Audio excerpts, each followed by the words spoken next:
Friend, আমরা হলো তোমাদেরকে ছাদেগুলি আর সিঁড়িগুলি তো দেখালাম, কিন্তু ছাদটা দেখানো হলেই বললাম যে 2 মাস পর দেখাবো।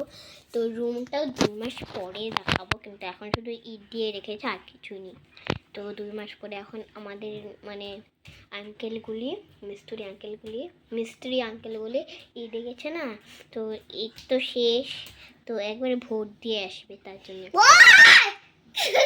তো একবার ভোট দিয়ে আসবে, তার জন্য একটু কাজটা 1 মাস বন্ধ থাকবে। তো যাই হোক, ইট দিয়ে শুধু রেখেছে, তাও সুন্দরই হয়েছে।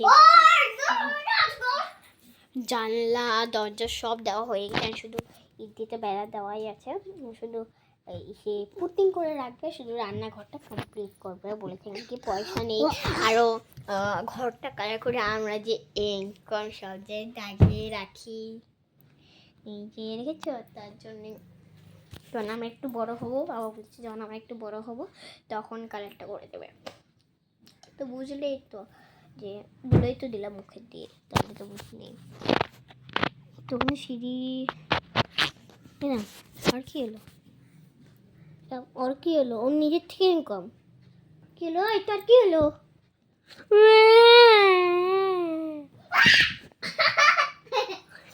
যাই হোক, আমার মনে চার্জ নেই, তো ভিডিওটা এতটুকুই। Bye bye, tata, good